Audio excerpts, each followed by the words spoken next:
വ്യാപാര കമ്മിയും റഷ്യയുമായുള്ള ഇന്ത്യയുടെ ഊർജ പ്രതിരോധ ബന്ധങ്ങൾ കൂടുതൽ ആഴത്തിലാക്കുന്നതും ചൂണ്ടിക്കാട്ടി. US president Donald Trump Indian ഉൽപ്പന്നങ്ങൾക്ക് 25% തീരുവ ചുമത്തി. ഇന്ത്യയുടെ മോസ്കോ ബന്ധങ്ങൾക്ക് ഒരു അധിക പിഴ ചുമത്തുമെന്ന ചർച്ചയോടെ ഇന്ത്യ ഇതുവരെ നേരിടാത്ത ഏറ്റവും കഠിനമായ സന്തുലിതമായ നടപടികളിലൊന്നാണ് US വ്യാപാര ബന്ധം സംരക്ഷിക്കുന്നതിനൊപ്പം റഷ്യയുമായുള്ള സുപ്രധാന എണ്ണ ആയുധ കയറ്റുമതികൾ സംരക്ഷിക്കുക എന്നതും. ഓഗസ്റ്റ് 1 വ്യാപാര സമയപരിധി അവസാനിപ്പിക്കാൻ മണിക്കൂറുകൾ മാത്രം അവശേഷിക്കെ US-ലേക്കുള്ള ഇന്ത്യൻ കയറ്റുമതിക്ക് 25% തീരുവ ചുമത്തുമെന്ന് അമേരിക്കൻ പ്രസിഡന്റ് ഡൊണാൾഡ് ട്രംപ് ഔദ്യോഗികമായി സ്ഥിരീകരിച്ചു. റഷ്യയുമായുള്ള ഇന്ത്യയുടെ ബന്ധവുമായി ബന്ധപ്പെട്ട വ്യക്തമല്ലാത്ത ഒരു പിഴ ഇപ്പോഴും ചർച്ചയിലാണ്. ബുധനാഴ്ചയും വ്യാഴാഴ്ചയും ട്രൂത്ത് സോഷ്യൽ ചാനലിൽ വന്ന ഒരു കൂട്ടം പരാമർശങ്ങളിലൂടെയാണ് ഈ പ്രഖ്യാപനം വന്നത്.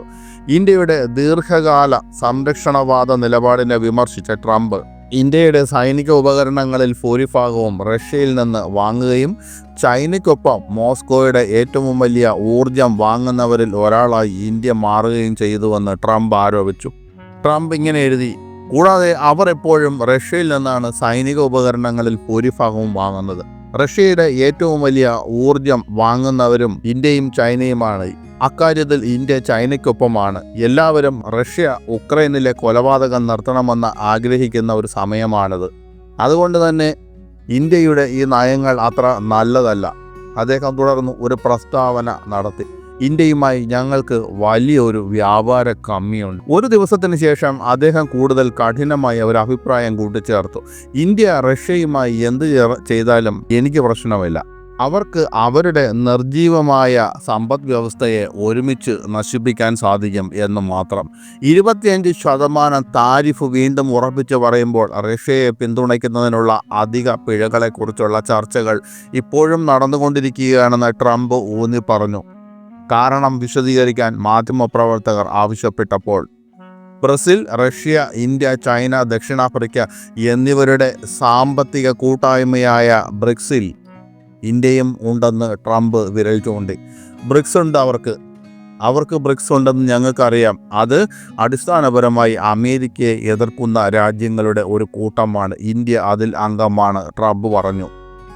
ഇത് ഡോളറിനെതിരായ ആക്രമണമാണ്. ഡോളറിനെ ആക്രമിക്കാൻ ആരെയും ഞങ്ങൾ അനുവദിക്കില്ല. ഇപ്പോൾ അത് ഭാഗികമായെങ്കിലും ചെയ്യുന്നത് ബ്രിക്സ് ആണ്, ട്രംപ് പറഞ്ഞു. വാഷിംഗ്ടണിൻ്റെ നീക്കത്തിൻ്റെ പ്രത്യാഘാതങ്ങൾ പഠിച്ചുകൊണ്ടിരിക്കുകയാണെന്നും ന്യായമായ വ്യാപാര ക്രമീകരണത്തെക്കുറിച്ചുള്ള ചർച്ചകൾ തങ്ങളുടെ മുൻഗണനയായി തുടരുന്നുവെന്നും ന്യൂഡൽഹി ജാഗ്രതയോടെ പ്രതികരിച്ചിട്ടുണ്ട്. ഇന്ത്യയുടെ എണ്ണയുടെ എത്രത്തോളമാണ് റഷ്യയിൽ നിന്ന് വരുന്നത്? ഇറക്കുമതി ചെയ്യുന്ന ക്രൂഡ് ഓയിലിനെ ഇന്ത്യ ആശ്രയിക്കുന്നത് വളരെ കാലമായി ഉള്ളതാണ്. രാജ്യം അതിൻ്റെ എണ്ണയുടെ 85% വിദേശത്ത് നിന്നാണ് ഇറക്കുമതി ചെയ്യുന്നത്. പതിറ്റാണ്ടുകളായി പശ്ചിമേഷ്യ ഇന്ത്യൻ ഊർജ സുരക്ഷയുടെ മൂലക്കല്ലായിരുന്നു. എന്നാൽ ഉക്രൈൻ സംഘർഷം ഒരു വലിയ മാറ്റത്തിന് കാരണമായി. പാശ്ചാത്യ ഉപരോധങ്ങളും റഷ്യൻ എണ്ണയുടെ മേലുള്ള വിലക്കുകളും ന്യൂഡൽഹിക്ക് അവസരങ്ങൾ സൃഷ്ടിച്ചു.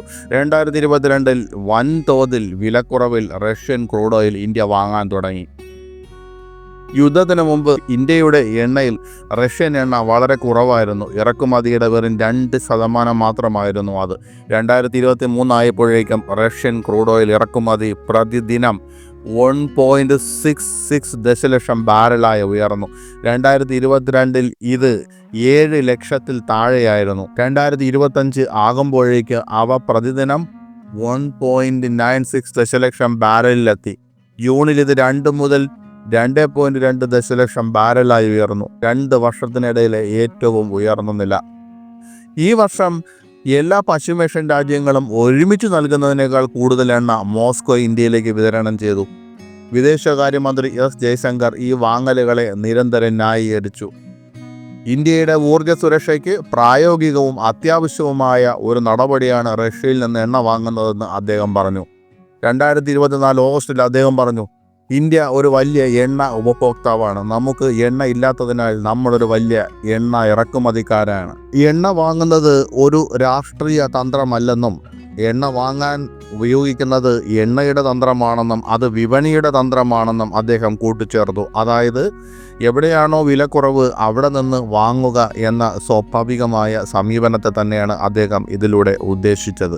അതിനോടൊപ്പം തന്നെ അദ്ദേഹം പാശ്ചാത്യ വിമർശകരിൽ താൻ കണ്ട കാപട്യവും എടുത്തു പറഞ്ഞു. 2022 ഡിസംബറിൽ റഷ്യ ഉക്രൈൻ യുദ്ധത്തിന്റെ ആദ്യ മാസങ്ങളിൽ യൂറോപ്പ് മറ്റാരേക്കാൾ കൂടുതൽ റഷ്യൻ ഫോസിൽ ഇന്ധനങ്ങൾ വാങ്ങിയിരുന്നതായി ജയശങ്കർ പറഞ്ഞു.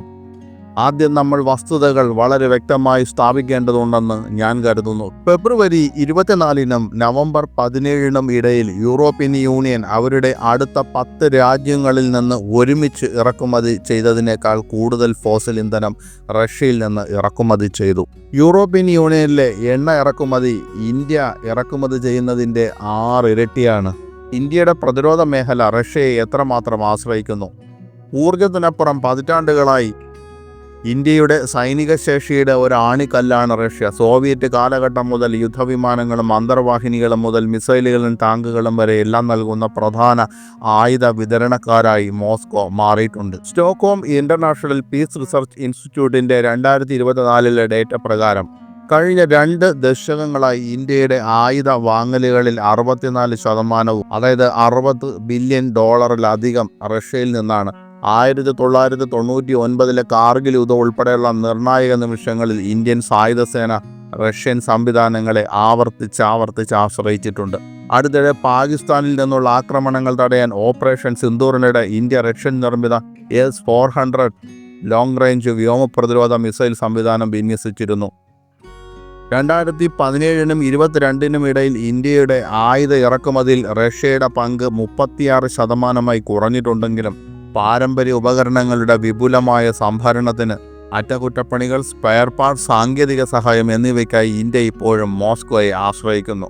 പാശ്ചാത്യ വിതരണക്കാരിലേക്ക്, പ്രത്യേകിച്ച് അമേരിക്ക, ഫ്രാൻസ്, ജർമ്മനി എന്നിവിടങ്ങളിലേക്ക് ഈ ആയുധ വ്യാപാരത്തെ മാറ്റി സ്ഥാപിക്കുന്നതിൽ ഇന്ത്യക്ക് കൂടുതൽ താല്പര്യം ഇപ്പോൾ ഉണ്ടെങ്കിലും റഷ്യൻ സംവിധാനങ്ങൾ ഇപ്പോഴും ഇന്ത്യയുടെ സൈന്യത്തിൻ്റെ നട്ടെല്ലാണ്. ഇന്ത്യ റഷ്യ വ്യാപാരം എങ്ങനെയാണ് ഇപ്പോൾ? ഊർജ കുതിച്ചുചാട്ടം ഇന്ത്യയും റഷ്യയും തമ്മിലുള്ള സാമ്പത്തിക ബന്ധത്തെ മാറ്റിമറിച്ചു. മഹാമാരിക്ക് മുമ്പ് വെറും $10.1 ബില്യൺ ആയിരുന്ന ഉഭയകക്ഷി വ്യാപാരം 2024-25 സാമ്പത്തിക വർഷത്തിൽ $68.17 ബില്യൺ ഉയർന്നു. റഷ്യയിൽ നിന്നുള്ള എണ്ണ, കൽക്കരി, വളം എന്നിവയുടെ ഇറക്കുമതിയാണ് മുൻനിരയിൽ നിൽക്കുന്നത്. അതേസമയം പാശ്ചാത്യ ഒറ്റപ്പെടലിനിടയിൽ മോസ്കോ ബദൽ പങ്കാളികളെ തേടുന്നതിനാൽ റഷ്യയിലേക്കുള്ള ഇന്ത്യൻ കയറ്റുമതിയും വർദ്ധിച്ചു. റഷ്യൻ ഊർജ്ജ മേഖലയിലെ വിലക്കുറവ് ഷിപ്പിംഗ് രീതികളെ മാറ്റിമറിച്ചു. 2 വർഷത്തിനുള്ളിൽ റഷ്യയിൽ നിന്നുള്ള ഇന്ത്യയുടെ കൽക്കരി ഇറക്കുമതി 3 ഇരട്ടിയായി. 2022-ൽ അസംസ്കൃത എണ്ണ വിതരണം 10 ഇരട്ടിയായി വർദ്ധിച്ചു. അടുത്ത വർഷം വീണ്ടും ഇരട്ടിയായി. സമാന്തരമായി ദീർഘകാലമായി ഡ്രോയിങ് ബോർഡിൽ കിടക്കുന്ന അടിസ്ഥാന സൗകര്യ പദ്ധതികൾക്ക് പുതിയ അടിയന്തരമായ സാഹചര്യങ്ങൾ കൈവന്നിരിക്കുന്നു. ഇറാൻ വഴി റഷ്യയെ ഇന്ത്യയുമായി ബന്ധിപ്പിക്കുന്ന ഒരു മൾട്ടി മോഡൽ റൂട്ടായ International North South Transport Corridor INSTC മോസ്കോയുടെ തന്ത്രപരമായ മുൻഗണനയായി മാറിയിരിക്കുന്നു. കഴിഞ്ഞ മാസം ഈ വഴിയിലൂടെയാണ് ആദ്യത്തെ കൽക്കരി കയറ്റുമതി ചെയ്തത്.